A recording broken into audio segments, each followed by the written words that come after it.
مسلمان ہیں. بے شک. 10 کیا ہے ہم تو نہیں جانتے، ہاں 12 کیا ہے ہم ضرور جانتے ہیں. واہ کیا بات. بہت خوب. 12ویں مناتے ہیں نا؟ جی جی ہاں بے شک. کیسے ممکن تھا؟ میں تو یہ کہتا ہوں کہ یہ سرکار ہی کا کرم ہے بے شک. بے شک. کہ اتنی دیر تک ہم آپ کی مجلس سجائے بیٹھے رہے. تفصیل میں جانے کا وقت نہیں ہے. بس ایک بات بیان کر کے میں اپنی بات ختم کر دوں گا کہ دیکھیں یقیناً علم دین کی بڑی فضیلت ہے نا؟ حافظ قرآن کی، عالم دین کی بڑی فضیلت ہے. بحیثیت مسلمان ہمیں چاہیے کہ ہم اس کی حوصلہ افزائی کریں. ہم جس امام کے ماننے والے ہیں، امام اعظم ابو حنیفہ رضی اللہ تعالی عنہ، ان کے بچے نے جب ان کے بچے کے استاذ نے ان کے بچے کو سورہ فاتحہ یاد کروائی، سورہ فاتحہ پڑھائی. امام اعظم ابو حنیفہ رضی اللہ تعالی ہم جن کی تقلید کرتے ہیں، سورۃ الفاتحہ پڑھائی. اور جب آپ تک بچے نے آپ کو آ کے سنایا کہ ابا جان آج استاذ نے مجھے سورۃ الفاتحہ پڑھائی، الحمد شریف پڑھائی، تو آپ خوش ہوئے. اور خوش ہونے کے بعد آپ نے 500 چاندی کے سکے، واہ سبحان اللہ. چاندی کا سکہ آپ نے ان کے استاذ کی خدمت میں بھیجا. سبحان اللہ. کہنے والے نے کہا حضور ابھی تو قرآن ختم نہیں ہوا ہے، ابھی تو قرآن بھی ختم نہیں ہوا ہے، ابھی تو صرف سورہ فاتحہ اس نے شروع کیا ہے، سورہ فاتحہ اس نے شروع کیا ہے. تو قربان جائیں ہم جن کی پیروی کرتے ہیں تو صرف پیروی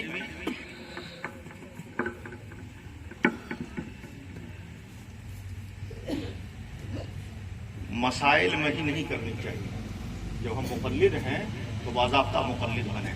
واہ کیا اشارہ ہے، لطیف اشارہ ہے. سبحان اللہ.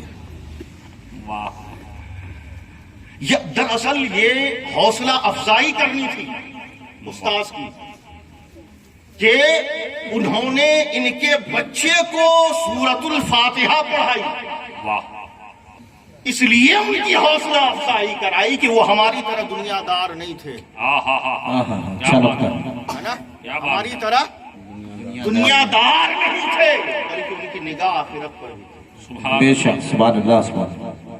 ان کی نگاہ، انہوں نے کہا کہ یہ اس استاذ نے ہم پر احسان کیا ہے کہ ہمارے بچے کو سورۃ الفاتحہ پڑھائی. بے شک. سبحان اللہ. اور آپ کو میں بتاتا چلوں کہ دیکھیں سورۃ الفاتحہ بڑی چیز ہے. ابھی آپ نے تفصیلی گفتگو سماعت کی، تفصیلی، ہے نا؟ اور تفصیل میں جانے کا وقت بھی نہیں، 11:15 سے بھی زیادہ ہو چکا ہے، کانٹا اوپر چڑھ چکا ہے. آپ اندازہ کریں صرف اس بات سے کہ علم قرآن کیا ہے. جناب روح اللہ علی نبی جناب علیہ السلام، حضرت عیسیٰ علیہ السلام، آپ کا گزر ہوا ایک قبر سے، تو آپ نے دیکھا کہ قبر والے کو عذاب ہو رہا ہے، قبر والے کو عذاب ہو رہا ہے. بہرحال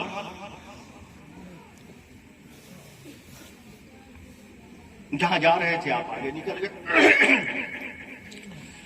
جب واپس پلٹے تو دیکھا کہ وہی قبر ہے، مگر جہاں پر عذاب ہو رہا تھا اب وہاں عذاب نہیں ہو رہا ہے، بلکہ اسی قبر میں جنت کی کھڑکیاں کھلی. واہ سبحان اللہ. سبحان اللہ. بہت خوب. کیا وہی مردہ واہ جو عذاب علیم میں گرفتار تھا، جہنم کی زنجیروں سے جکڑا تھا، اب حلے بہشتی پہنے ہوئے ہے نا، جنتی فرش بچھا ہوا ہے، حیران و پریشان ہوئے اور اس کی باری تعالیٰ ابھی تو میرا ادھر سے گزرنا ہوا تھا، میں نے اسے دیکھا کہ یہ تو عذاب علیم میں گرفتار ہے، لیکن جب واپس پلٹ کر آتا ہوں تو دیکھتا کیا ہوں کہ تیری رحمت کی آغوش میں۔ مولا سبب کیا ہے، وجہ کیا ہے؟ تو اللہ تبارک و تعالی نے وہی فرمائی کہ اے عیسیٰ، جب یہ مرا تھا تو اس کی بیوی حاملہ تھی، اس کی بیوی حاملہ تھی،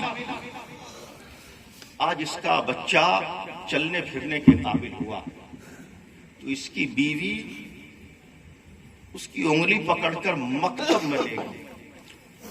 کہاں لے گئی؟ مکتب میں۔ مکتب میں لے گئی، ہے نا؟ جیسے آپ کے بچے حافظ صاحب کے پاس جاتے ہیں، ہم تو انگلی پکڑ کر کھڑے رہتے ہیں اسکول بس کے انتظار میں، اب تو وہ دور لگ گیا جی کہ جب ہم انگلیاں پکڑ کر کچھ آئے یا نہ آئے، ہے نا، سب سے پہلی ہماری جو ذمہ داری ہوتی تھی وہ بچے کو قرآن کا علم دینا ہوتا۔ کیا بات ہے۔ اور آپ جانتے ہیں کہ جب یہاں انگریزوں کی حکومت تھی، ہے نا، ساری قوم تو